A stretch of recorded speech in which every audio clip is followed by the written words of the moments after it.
Good afternoon, ladies and gentlemen. My name is Mr. Ebo Richards, and you are watching Hejspan TV. Hejspan is a division of IZ Corp Exchange, and Hejspan is a company of IZ Corp Exchange in good standings. What we're doing today is we're just understanding more about the hedge funds. The Hejspan brings hedge fund research to the market, and a lot of hedge funds are participating about and around on the IZ Corp Exchange. So we have a couple of bullet points to look at today, and there's also an event coming up in 2018 that you're all welcome to join. You have to wealth management team. When you're building a wealth management team, it's led by what we position we like is the client service manager that overlooks the operational quality and technology and compliance and infrastructure of the fund. And by the way, I want to put an emphasis on something right now. There's hundreds of new hedge funds coming into the market every year. So it's not like the wheel is constantly being the market's constantly being tested, but the wheel is constantly being like refreshed because there's always hundreds and hundreds of hedge funds that just enter the market every year and actually give the industry new life. So this isn't nothing new, like spectacular. It's been around for ages, and you just get to learn and see what hedge funds are, and you can participate more in it. When you have an event-driven focus, you're usually in a state where you're doing merger arbitrage or merger or risk arbitrage and distressed securities. That's very popular in hedge funds because we saw that before the 2008 crash.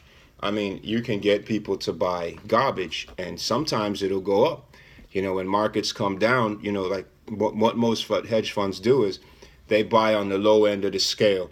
So as they're shorting, so they're looking, if they don't short it, they're looking at the breaks. So most good managers or good funds, they look for when the market's coming down, and when they feel that it's going to bounce up or it's going to take a leap up or it's going to start heading back in the other direction, when all of the bad investors or the pessimistic investors flee that market, the hedge fund comes in and starts buying, and more often than not, the stock takes a turn in that direction. So distressed securities are very, very popular with hedge funds. It's not so much, well, I'm just dumping garbage. No, that was more of a that's a myth in the hedge fund industry. What a hedge fund does is, and hedge fund will short the market, but a hedge fund is not packaging products to sell you that they know that you can't make anything out of. We're more of the free market, more or less, than the crash market or here, take this, and I didn't tell you to buy it. That's kind of like what we saw, we experienced. But the hedge fund is more beautiful because you're watching and you literally flee. You see people fleeing. And then you see, more often, if the company has any value relative to the market, where you could say, wow, in the long run, this market would be good. Like, you see a lot of, like today we see retails and different industries that are just getting shocked by the new technology. At the same time, you see a lot of penny stocks and a lot of dollar stocks, a lot of short, cheap products, and they're just zooming straight into like hundreds of dollars. So, whether that's the part of the event-driven focus, that focus around interest rates and stuff like that, or distressed securities or activist, shareholding. You always have to be aware that the market can turn up, and that's what it's pretty much designed to do. So the hedge fund, a question came up that was an arguable good question, came to my attention, that had to do kind of like with around focus on regulation, it being in hedge funds, managing and stuff, and overseeing a lot of committees and stuff on the exchange that deal with hedge funds, you see people want to advertise. People want to get their business going. People want to make other people aware that I'm here. I'm here now. I'm going to change the world. That kind of stuff. And you see that is public relations good due to the regulations today?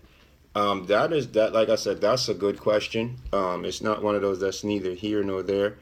The way I would look at it, if you have a chance to, and the affordability's there, and you can afford to have your PR people come in and boost your business, by all means, if it's within the scope of the compliance or the regulations or the rules of the firms and their affiliates that you're dealing with and your shareholders or your investors, and they allow it, but I would say this is the perfect time to do public relations, because you have the social media boom. There's so many wide channels on the social media where you can just put it out there and it could just ride. And not only that, you could just put it out again and put it out again and put it out again and put it out again.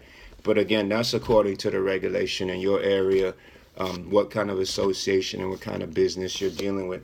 But I'm all for public relations, because even one thing, like you see, not just in politics, not to break off into politics, but in finance, there's a joke that says any business, any attention is good attention. Like you jump off, you're like, hey, I'm gonna dive everybody at the pool, and you do a nice, swan jackknife thing, and you don't, not a splash. Wow, it's perfect. But then if you come in and you go, wow, you're gonna do this beautiful dive, and then you do a belly flop and splash and come out with a burn on you and everything, everybody goes, wow, did you see that? I mean, it's either way. There's no, in my opinion, and this is my opinion, and this would not reflect the opinion of Hejspan or Hejspan TV, just me, Mr. Ebo Richards, I would say any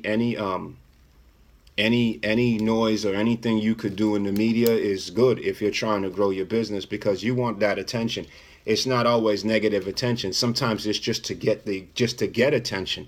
So people do things just to get attention. So public relations, I think, is good, depending on how your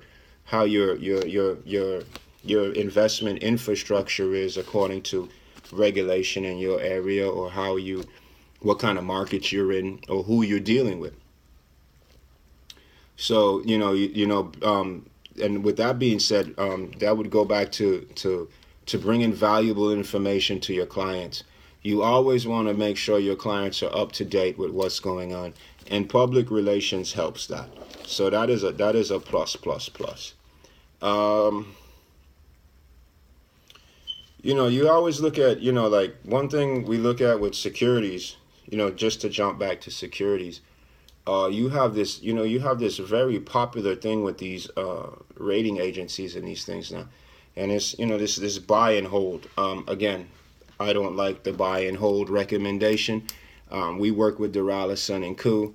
We work with a couple of real estate, and you would never hear anything associated with IZ Corp Exchange giving a buy or hold recommendation. If we're portfolio building, but we're not doing any buy or any hold recommendations. So that's one thing we don't use as a gauge or a spectrum. It's just not allowed, especially in the hedge fund side of the exchange. There's method used to value securities, and when we say that, we say real estate and securities. Fundamental analysis is a good one. When you're working the fundamentals, that works good with securities and building portfolios and real estate too. You just being fundamental. This is what it's worth, and being focused on the fundamentals to where you say, this, it is what it is. Even if it's, I love this position, or I think this is going to do good, or I heard something, or I feel like, the information that I'm researching is worth a shot. If it's not on the fundamental analysis, then you really don't want to mess with it. You just don't want to go by hearsay and, just things gossip and stuff. You want to use the fundamentals. That means you have to use your research, and research can be very expensive. It's whether your fund can tolerate it or not, or whether you're able to even to harness the research. You can house it or however you want to do it. Net asset value and discounts, premium are also good considerations, but those are more like with pooled investments with your affiliates and whatnot. But net asset value and discount premiums, if you can haggle with them, you can get the discount on your down payments, or you can get a better deal, or you split the spread. That's always good. So we want to get into this to this event that'll be coming in Miami Shores, and we want to say early 2018. It comes from Soapbox Industries. We advertise for them on this show, on this segment, because what they do is we looked at what they're trying to do, and they develop managers, and it's like having a winning attitude.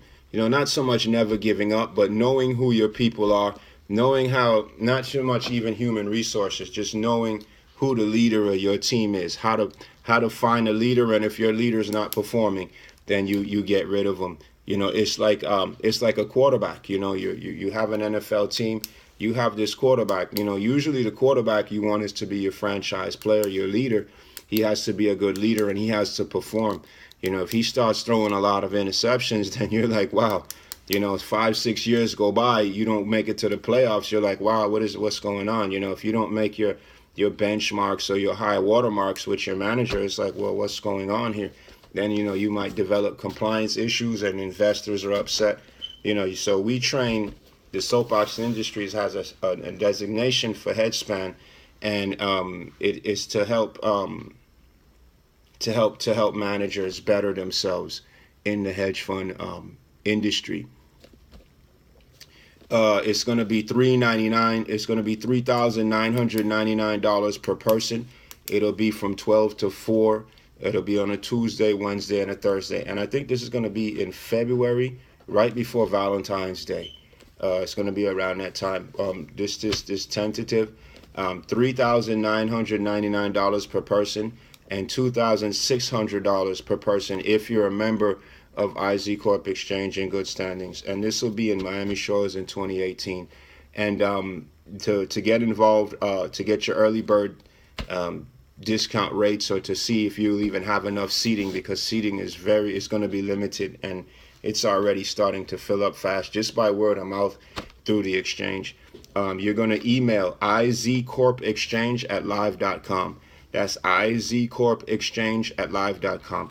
And it'll be from 12 to 4. It's going to be a wonderful event.